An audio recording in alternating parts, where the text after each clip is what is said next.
बिस्मिल्लाहिर्रहमानिर्रहीम। स्टूडेंट, आज हम सीखेंगे comparison of decimal numbers, Ashari आदाद का मवाजना करना। कंपैरिजन करना मतलब मवाजना करना। मवाजना करना मतलब छोटा बड़ापन तय करना, कौन सा नंबर छोटा है, कौन सा नंबर बड़ा है, कौन सा नंबर इक्वल है। तो अगर आपने इसके पहले मेरा कंपैरिजन ऑफ नंबर्स नहीं देखा है तो वो वीडियो देख लीजिए। अगर नहीं भी देखा है तो मैं इस वीडियो में भी इंशाल्लाह कोशिश करूंगा कि आपको पूरी तरह से ये पहला वीडियो देखे बिना भी समझ में आए। लेकिन और ज़्यादा समझ में आने के लिए अगर आप पहला देख लेंगे तो इंशाल्लाह आपको और हेल्प हो जाएगी और ये आपको देखते ही समझ में आ जाएगा। तो चलिए स्टार्ट करते हैं। पहले एग्जाम्पल लेते हैं 8.5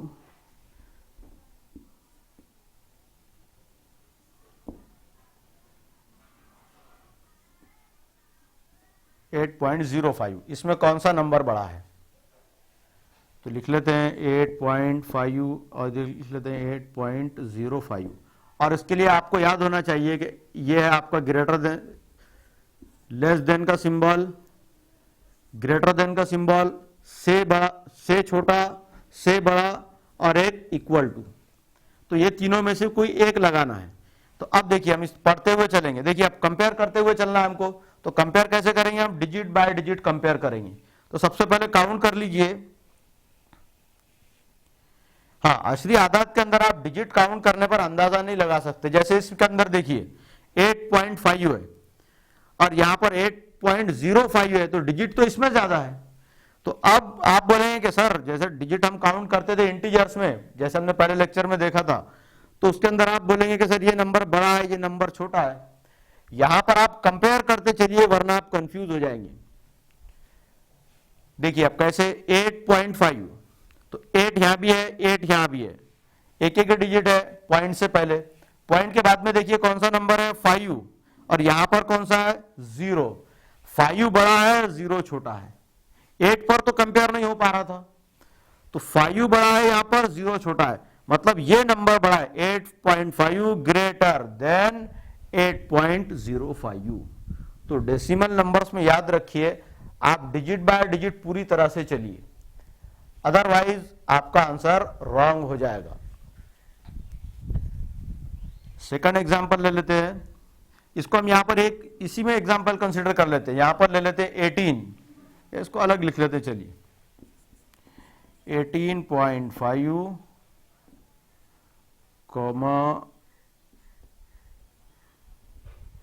9.008। अब यहां पर लिख लेते हैं 18.5 9.008।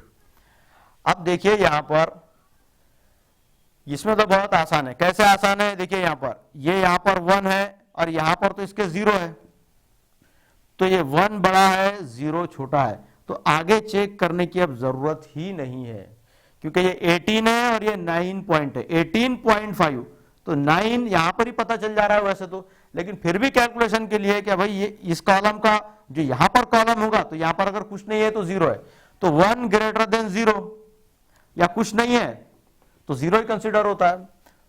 तो अब ये नंबर बड़ा है 18.5 ग्रेटर देन 9.008। तो इस तरह से आप नंबर ऑफ एग्जांपल लीजिए। चलिए एक और एग्जांपल ले लेते हैं, थर्ड एग्जांपल।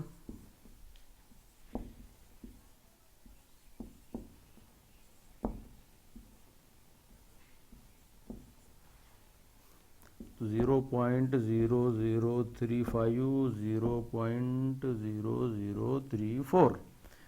चलिए कैलकुलेशन कीजिए। यहां पर 0 है, यहां पर 0 है, डिसाइड नहीं हो सकता, तय नहीं हो सकता कौन सा बड़ा है। इस डिजिट को लीजिए, इस डिजिट को लीजिए, ये और ये हो गया। अब ये इस पर आइए और यहां पर आइए पॉइंट के बाद, ये भी 0 है, दोनों टाई हो गया, दोनों बराबर है। ये 0 है, ये 0 है, ये दोनों बराबर है।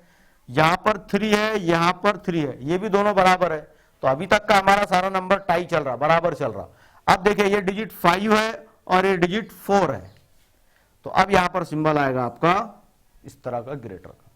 ऐसे ही एक और रिपीट कर लेते हैं इस कंसेप्ट को। 0.5 0.50000। तो जैसे कि मैंने आपको इसके पहले बताया, यहां पर अगर कुछ ना भी रहा तो देखिए कॉलम के नीचे हम कॉलम लिख रहे हैं बराबर 0.5 0 0 0 0 0। तो अब ये देखिए 5 यहां पर भी है, 5 यहां पर भी है। अब आगे 0 0 है तो यहां पर भी 0 0 ही है, कितने भी 0 हो सकते, उससे कोई इस नंबर के वैल्यू पर फर्क नहीं पड़ता। ये दोनों नंबर क्या है, इक्वल है, बराबर है। और आप यकीन जानिए 11th 12th में जब मैं कंप्यूटर्स की ट्यूशन वगैरह पढ़ाता हूं तो उस वक्त में स्टूडेंट को इस तरह से पूछा जाए ना तो मोस्ट ऑफ स्टूडेंट, अगर 10 से 15 स्टूडेंट है तो 14 स्टूडेंट आराम से कंफ्यूज होते हैं और आंसर रॉन्ग बताते हैं, या अगर करेक्ट भी बताएं तो भी, अगर उन्होंने सही भी बतलाया तब भी उन्हें अपने आंसर पर कॉन्फिडेंस नहीं होता। तो इसलिए याद रखिए, ये जो कैलकुलेशन मैं आपको बतला रहा हूं ये पूरे मैथमेटिक्स के जो बेसिक्स है उसका सिनॉप्सिस है, उसका खुलासा है। डिटेल में आप अपनी किताब में से पढ़ें, लेकिन इतना भी अगर आप कर जाते हैं तो चाहे कंप्यूटर हो, चाहे आपकी फिजिक्स के, केमिस्ट्री के, मैथमेटिक्स के, डेसिमल पॉइंट्स के रिगार्ड्स में, डेसिमल पॉइंट से ताल्लुक रखने वाले जितने कैलकुलेशन होंगे इंशाल्लाह वो करेक्ट होंगे और आपका आंसर सही रहेगा।